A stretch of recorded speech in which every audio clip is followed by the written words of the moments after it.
اسماعیل जानबूझकर इंतजार करता रहा। वो चाहता था कि हिना को भी एहसास हो कि एक लड़की जब भेड़िया सिफत मर्दों में फंस जाती है तो उस पर क्या बीतती है। हिना का गिड़गिड़ाना, रोना और मिन्नत समाजत के जवाब में उन दोनों खबीसों की तंजिया गुफ्तगू ने इस्माइल के गुस्से को बामे उरूज पर पहुंचा दिया। दरवाजे की दर्ज देखकर उसे ये इत्मीनान जरूर था कि वो जिस वक्त चाहता अंदर दाखिल हो सकता था और फिर अंदर मौजूद दोनों बंदे बेलिबास थे। इस्माइल के हाथ में क्लैशनकोफ होने की वजह से उनके लिए जवाबी कार्रवाई भी नामुमकिन थी। आखिर वो मरहला आन पहुंचा जब उसका अंदर घुसना नागुज़ीर हो गया। दरवाजे को ठोकर मारता हुआ वो धाड़ता हुआ अंदर दाखिल हुआ। खबरदार अगर किसी कुत्ते ने भी हरकत की कोशिश की। ये अल्फाज उसने इंग्लिश में अदा किए थे। सोफे पर बैठे रोड्स की आंखें हैरत से फैल गई थीं। मैंडी भी झटके से मुड़ा। उसका जज्बात भरा चेहरा भी हैरत की तस्वीर बन गया और फिर इब्तिदाई झटके से संभलते ही मैंडी के मुंह से निकला, तुम कौन? इस्माइल जो उसके करीब पहुंच गया था गुर्राया, सवाल नहीं सफेद सुअर। और अगले ही लम्हे उसने एक भरपूर किक मैंडी के पेट में जड़ दी।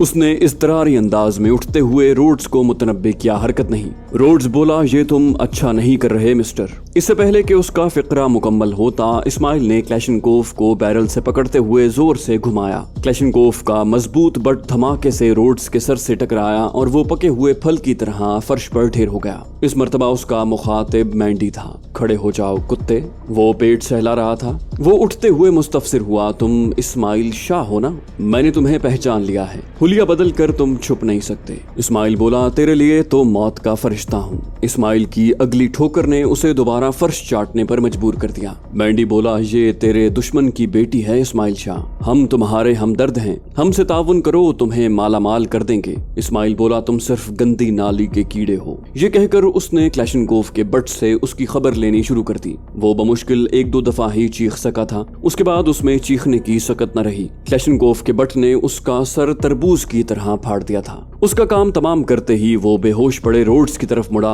और क्लैशनकोफ की दो ज़रबों ने उसकी बेहोशी को भी हलाकत में बदल दिया। उनसे फारिग होते ही वो हिना की तरफ मुड़ा। वो उसी की तरफ मुतवज्जे थी। वो आहिस्ता से चलता हुआ उसके करीब पहुंचा। उसकी आंखों में नमी और होंठों पर तबस्सुम खिल रहा था। पिंडली से बंधा हुआ खंजर निकालकर इस्माइल ने उसकी बंदिशों को काटा। आजाद होते ही वो उसकी बाहों में समा गई। वो सिसकते हुए बोली, इतनी देर लगा दी? इस्माइल बोला, हाँ, जानबूझकर ऐसा किया है। मैं काफी देर से यहाँ हूँ। सारा ड्रामा मेरे सामने हुआ है। मैं इन्हें शुरू से रोक सकता था, मगर तुम्हें एहसास दिलाना था कि एक लड़की जब जिनसी भेड़ियों के चुंगल में फंसती है तो उस पर क्या गुजरती है। इस तरह शायद तुम्हें मेरी गुड़िया की उस अजियत का अंदाजा हो सके जो उस पे बीती थी। उसने चेहरा पीछे करके इस्माइल शाह की आंखों में झांका। शाहजी, अगर मुझे तुम्हारी तकलीफ का अंदाजा नहीं होगा तो किसको होगा? इस्माइल बोला, अगर होता तो तुम कभी भी अपने बाप की वकालत न करती। वो बोली, मैंने कब पापा की वकालत की है? इस्माइल बोला, अच्छा याद है जब मैं तेरे मुहाफिज को गोली मारने लगा था, तुमने मुझे रोकने की कोशिश की थी ना?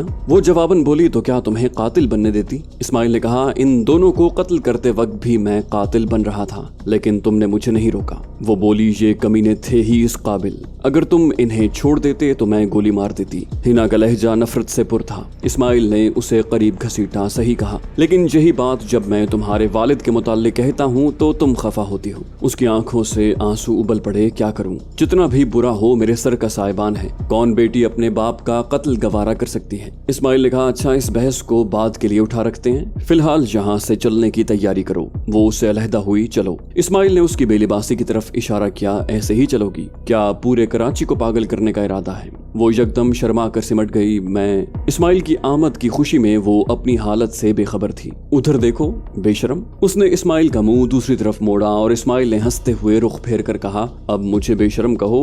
बोली, तो क्या इसमें शक है? इस्माइल बोला, अच्छा, फिलहाल ये पहनकर गुजारा करो। उसने उन दोनों के उतरे हुए सूट उठाकर हिना की समत बढ़ाए जो अपने बदन के गिर्द बिस्तर की चादर लपेट चुकी थी। वो कराहियत आमेज लहजे में बोली, घिन आती है मुझे इन कपड़ों से। इस्माइल बोला, तो क्या इसी तरह चादर में लिपट कर चलोगी?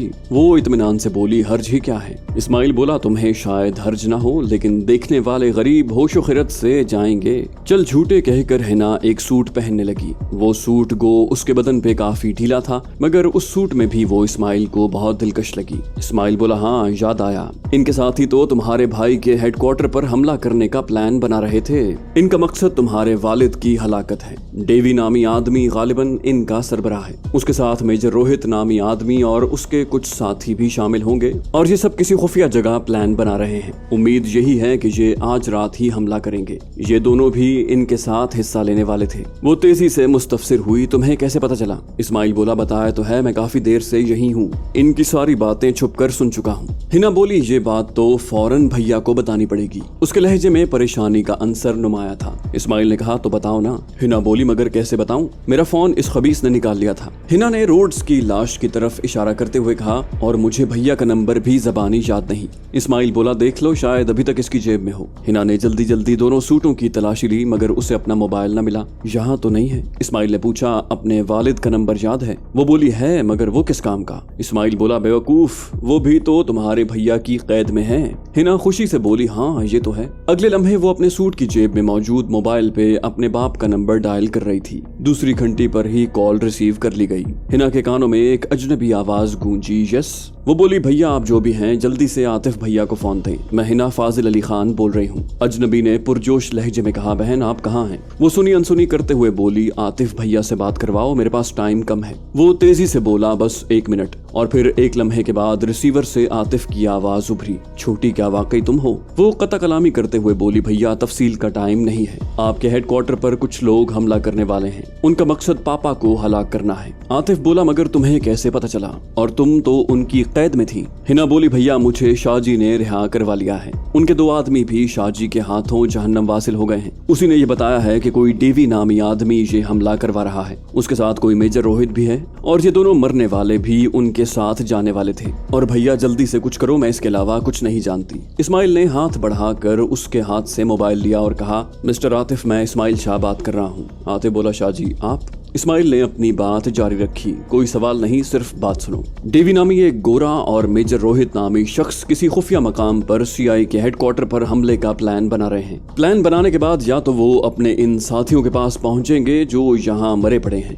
या शायद वो इन्हें मोबाइल पर कॉल करके ही बुला लें। तुम्हारे हेडक्वार्टर पर हमला वो फाजिल खान को हलाक करने के लिए कर रहे हैं। मैं और हिना फिलहाल यहाँ से निकल रहे हैं। इन दोनों की लाशें और मोबाइल आपको यहीं पड़े मिल जाएंगे। अपनी हिफाजत का खुद बंदोबस्त कर लेना, और ये तो तुम्हें पता ही होगा कि मैं फाजिल खान को क्यों बचाना चाह रहा हूँ। खुदा हाफिज। ये कहकर इस्माइल ने मोबाइल हिना की तरफ बढ़ा दिया। वो बेताबी से मुस्तफसिर हुई, भैया समझ आ गई है ना? आतिफ बोला, हाँ छोटी, मैं अच्छी तरह समझ गया हूँ। तुम बिल्कुल फिक्र न करो और फिलहाल शाहजी के साथ ही रहो, मैं बाद में तुमसे बात करूंगा। और हाँ, तुम्हारी मम्मा भी हमारे पास हैं, उनकी भी फिक्र मत करना। हिना बोली, थैंक्स भैया। इस्माइल ने उसके हाथ से मोबाइल लेकर वहीं चारपाई पर फेंका, अब चलो, और उसके साथ बाहर निकलता चला गया। वो बोली, बात तो करने दी होती। इस्माइल ने कहा, बात की बच्ची, किसी भी टाइम दुश्मन पहुंच सकते हैं, ये भी हो सकता है कि तेरे भाई के आदमी यहाँ पहुंचने वाले हों। वो बोली, इतनी जल्दी? इस्माइल ने कहा, हाँ इतनी जल्दी, और उस तरफ से जाना है। हिना को गेट का रुख करते देखकर वो कोठी की अकबी समत इशारा करते हुए बोला। वो बोली, मगर? इस्माइल ने उसे झिड़का, खामोशी से चलती रहो। और हिना उसे शाकी नजरों से घूरती हुई चुप हो गई। बैरूनी दीवार के करीब रुकते हुए वो बोला, दीवार उबूर करनी पड़ेगी। वो बोली, शाहजी मैं दीवार पे नहीं चढ़ सकती। इस्माइल ने उसे अपने बाजू में उठाया, बोला, मैं किस लिए हूँ? वो बोली, शाहजी क्या मजाक है? इस्माइल ने सुनी अनसुनी करके उसे सर से बुलंद करके कहा, दीवार पर लेट जाओ, तुम्हें नीचे भी मैं खुद ही उतारूंगा। इस मर्तबा हिना ने खामोशी से उसकी बात पे अमल कर लिया, क्योंकि वो जानती थी कि इसके बगैर कोई चारा नहीं। उसकी तरफ से बेफिक्र होते ही इस्माइल उछलकर दीवार पर चढ़ा और फिर रुके बगैर दूसरी समत नीचे उतर गया। आ जाओ। उसने दीवार पर लेटी हिना की तरफ हाथ बढ़ाए और वो बेझिझक उसकी बाहों में समा गई। अब थोड़ा पैदल चलना पड़ेगा। इस्माइल ने मोटरसाइकिल के पार्किंग के मकाम की तरफ कदम बढ़ाते हुए कहा। वो थके हुए लहजे में बोली, हाँ चलो। इस्माइल ने पूछा, थक गई हो? बोली, ऐसा ही समझो, मगर तुम्हारा साथ नहीं छोड़ सकती। इस्माइल बोला, देख लो, मैं ऐसा मुसाफिर हूँ जिसकी मंजिल का तायुन नहीं है। वो बोली, मगर मेरी मंजिल तो तुम हो ना। इस्माइल बोला, इसीलिए तो दुनिया में कोई खुद से ज्यादा खुशकिस्मत नजर नहीं आता। वो बोली, शाहजी एक बात मानोगे? इस्माइल जवाबन बोला, मकसद की तकमील के बाद हर बात मानूंगा। और हिना ने सख्ती से होंठ भींच लिए। 5 मिनट में वो मोटरसाइकिल के करीब पहुंच गए थे। मोटरसाइकिल को देखते ही वो घबराकर बोली, शाहजी मैं तो कभी मोटरसाइकिल पर नहीं बैठी। वो किक मार के मोटरसाइकिल स्टार्ट करता हुआ बोला, अगर मेरे साथ चलना है तो ये आदत डालनी पड़ेगी, वरना कोई दौलतमंद ढूंढ लो। बोली, बकवास करना खूब आता है। उसकी देखा देखी वो भी बैठ गई। अपने दोनों बाजुओं से उसने इस्माइल की कमर के गिर्द घेरा डाल लिया। आतिफ कॉल मुनकता करते ही इरफान से मुस्तफसिर हुआ, समझ आ गई है? इरफान सारी गुफ्तगू रिकॉर्ड कर रहा था। उसने अंदेशा जाहिर किया कहीं ये उनकी चाल ना हो। आतिफ बोला छोटी मुझसे गलत बयानी नहीं कर सकती। इरफान बोला उसे मजबूर भी तो किया जा सकता है। आतिफ ने कहा हाँ लेकिन इतना बच्चा नहीं हूँ मैं, लहजे का फर्क जानता हूँ। इरफान ने कहा फिर? आतिफ बोला फिर ये कि सबको हाई अलर्ट कर दो, तुम इधर ही रहो। फिलहाल 4 बंदे तुम्हारे साथ छोड़कर बाकियों को मैं साथ ले जा रहा हूँ। तुम कॉल करके ड्यूटी पर मौजूद आदमियों को फिलफौर बुला लो और अभी हेडक्वार्टर में मौजूद अफराद को 5 मिनट के नोटिस पर कॉन्फ्रेंस हॉल में इकट्ठा कर लो। अपने लिए 4 आदमी अलहदा करके अभी से ड्यूटी पर तैनात कर दो। गैस मास्क संतरियों के पास होने चाहिए, दुश्मन गैस के शेल भी फायर कर सकता है। इरफान सर हिलाता हुआ बाहर निकल गया, जबकि आतिफ सिद्दीकी साहब का नंबर डायल करके उसे सूरत हाल से आगाह करने लगा। सिद्दीकी साहब उसे ऑपरेशन की इजाजत देते हुए बोले ठीक है तुम कार्रवाई जारी रखो, और आतिफ ने थैंक्स कहकर फोन क्रेडल पर रखा और कॉन्फ्रेंस हॉल की तरफ बढ़ गया। मुख्तसर नोटिस पर तमाम वहाँ इकट्ठे हो गए थे। उसके अंदर दाखिल होते ही तमाम अपनी नशिस्तों पर खड़े हो गए थे। उन्हें बैठने का इशारा करते हुए उसने इरफान से पूछा तुम्हारे साथ कौन कौन होगा? उसने जवाब दिया अमीर, अख्तर, सगीर और सुहेल। आतिफ ने कहा ओके, अब यूं है कि दुश्मन हेडक्वार्टर की निगरानी कर रहे हैं, इसलिए जैसे ही हम निकलेंगे निगरानी करने वालों ने हमारा पीछा करना है। तुम छत पर चढ़ जाओ, नाइट विजन गॉगल साथ ले जाओ, ताकुब करने वाले को तुम आसानी से पहचान लोगे, क्योंकि बाहर निकलते ही उन्होंने हमारा पीछा करना शुरू कर देना है। इमरान और इलियास हमसे 5 मिनट बाद निकलेंगे, उन्हें तुमने ताकुब करने वालों की निशानदही करवानी है, और अगर उनका पता नहीं चलता है तो वो इमरान और इलियास से मुखातिब हुआ, तब भी तुम दोनों ने 5 मिनट के बाद हमारे पीछे आना है, और अगर कोई नजर आ जाता है तो उनसे रास्ते में निपट लेना। बाकी तमाम ने सिर्फ इतनी बात जहन में रखनी है कि हम ब्लैक लिक्विड पर हमला करने जा रहे हैं। ज़हनी और जिस्मानी तौर पर हर किस्म की सूरत हाल के लिए तैयार रहना, और जिस जगह हमने हमला करना है वहाँ उनके 2 साथियों की लाशें पड़ी हैं, जबकि 3 साथी मेजर रोहित के पास किसी नामालूम मकाम पर हमारे हेडक्वार्टर पर हमला करने का मंसूबा बना रहे हैं। वो किसी भी टाइम अपनी जगह पर वापस आ सकते हैं। अगर वो हमसे चंद मिनट पहले भी अपनी कोठी में पहुंच गए तो उसके बाद उनका हाथ आना शायद मुमकिन न रहे। कोई सवाल? बात खत्म करते ही उसने पूछा। तमाम बैक आवाज बोले नो सर। आतिफ बोला मेरे साथ अशफाक और जीशान होंगे, दूसरी कार में जुल्फिकार, जफर और अफजल होंगे, जका, कयूम और नजर वैगन में होंगे, जबकि इलियास और इमरान आखिरी कार में होंगे। सब ने बजरिया वायरलेस राब्ते में रहना है। अगर वायरलेस काम न करे तो मुतबादिल राब्ते के लिए मोबाइल इस्तेमाल कर लेना। अब चलो। तमाम जल्दी से गैराज की तरफ बढ़ गए। अगले चंद मिनट में उनकी कारें आंधी और तूफान की तरह टारगेट की तरफ रवां थी। आतिफ की कार सबसे आगे थी। उनके निकलने के 2 मिनट बाद ही इलियास को अपनी सीट पर इरफान की आवाज सुनाई दी। एक मोटरसाइकिल सवार उनके ताकुब में चल पड़ा है। इलियास कार गेट से निकालते हुए मुस्तफसिर हुआ, उसे पहचानेंगे कैसे? इरफान बोला तुम्हारी अपनी सवाबदीद पे है, यहाँ से ना तो उसकी नंबर प्लेट पड़ी जा सकती है और ना ही हुलिया देख सकता हूँ। बस इतना नजर आया है कि उसका रुख पहले मुखालिफ समत में था और ये हेडक्वार्टर के सामने से आहिस्ता रवी से गुजर रहा था। सर आतिफ की कार को देखते ही इसने अपना रुख बदली किया और रफ्तार बढ़ाते हुए उनके पीछे रवाना हो गया। इलियास ने कहा ठीक है हम देख लेते हैं, और उसने रफ्तार बढ़ा दी। जल्द ही उन्हें एक मोटरसाइकिल सवार नजर आ गया। उसकी बदकिस्मती के उस वक्त रोड पे उसके अलावा कोई मोटरसाइकिल सवार मौजूद नहीं था। उसे देखते ही इमरान ने कहा यही है। उनके कानों में आतिफ की आवाज गूंजी, अगर नजर आ गया है तो पकड़ लो। वो दोनों बैक आवाज बोले ओके सर। आतिफ दोबारा मुस्तफसिर हुआ, वैसे यकीन तो कर लिया है ना कि अकेला ही है? इलियास ने जवाब दिया जी सर अकेला ही है। आतिफ ने कहा फिर ठीक है छाप लो। इमरान ने कहा कार उसके करीब ले जाओ। इलियास रफ्तार बढ़ाते हुए कार उसके मोटरसाइकिल के करीब ले गया। टक्कर मारो, मगर ख्याल रहे बच गया तो पकड़ना मुश्किल हो जाएगा। देखते जाओ कहकर इलियास ने अचानक एक्सेलरेटर दबाया। अगले ही लम्हे कार जोरदार अंदाज में मोटरसाइकिल के पिछले पहिए से टकराई। सवार के लिए नामुमकिन था कि वो मोटरसाइकिल संभाल पाता। वो उछलकर एक तरफ जा गिरा, जबकि मोटरसाइकिल भी घसीटती हुई दूसरी तरफ जा गिरी। वो किसी गहरी चोट से बच गया था।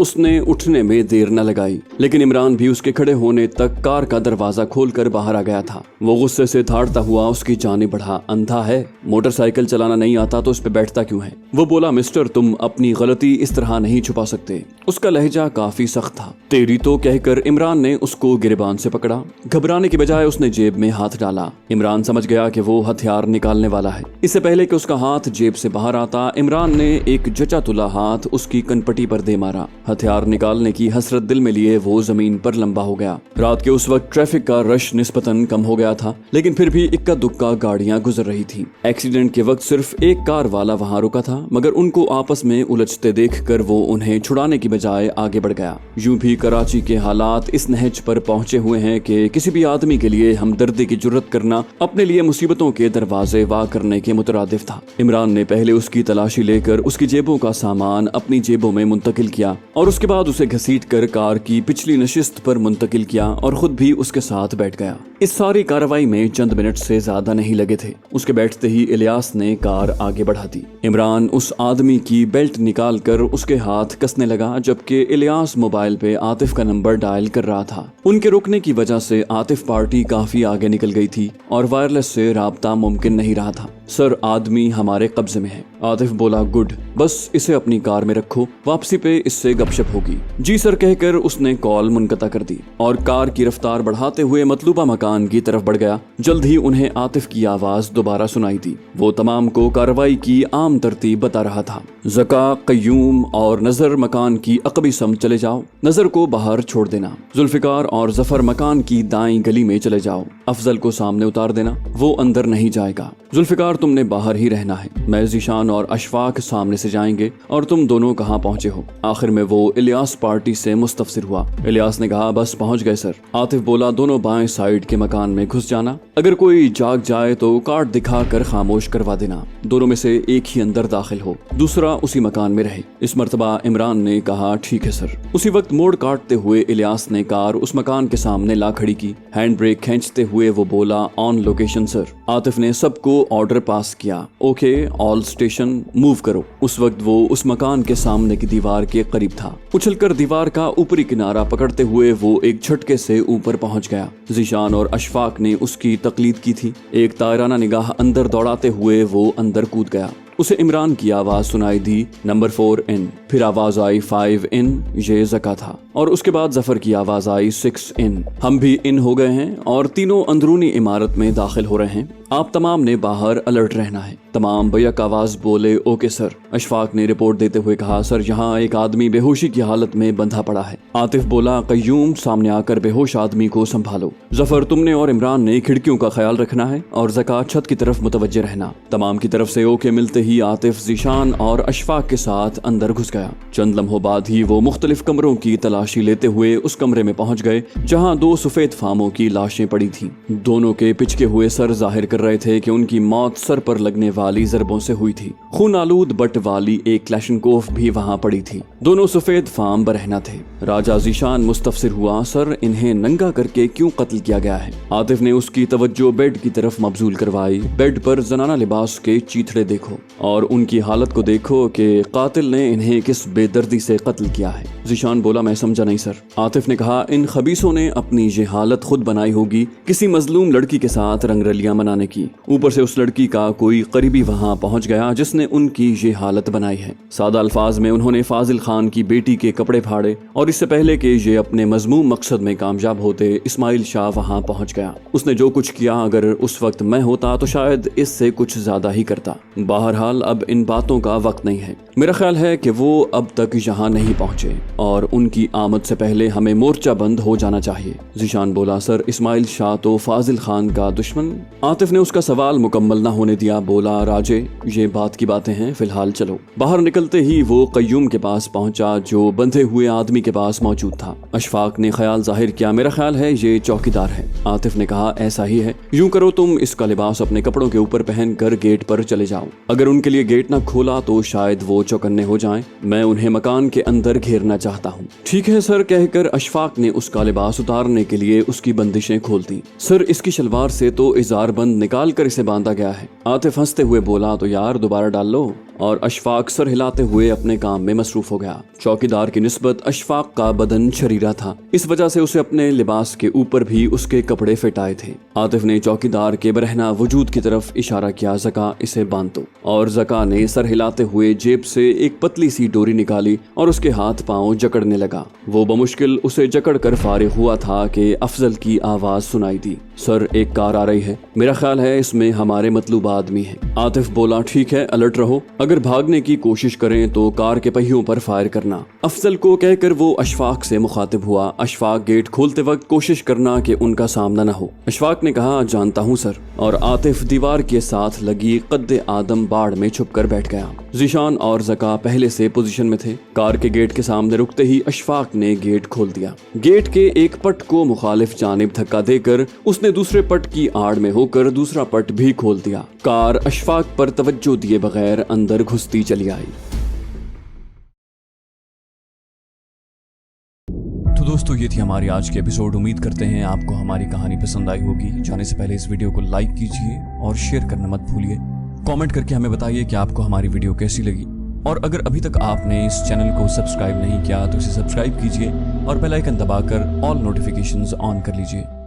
कराची के इलाके कायदाबाद फ्लाईओवर के करीब धमाका। रोशनी के शहर कराची को तारीक करने की साजिशें बेनकाब। भारतीय एजेंसी रॉ की चालबाजियां, मक्कारियां, एक ऐसे नौजवान की दास्तान जिसे हालात ने दहशतगर्द बनने पर मजबूर किया। बदनाम ज़माना एजेंसी ब्लैक वाटर के गलीज धंधे, पाकिस्तानी ISI के कारनामे, मुल्क की खातिर कुर्बानियां, स्नाइपर और भगोड़ा के बाद पेश खिदमत है रियाज आकिब कोहलर का एक और शाहकार नॉवल दलदल।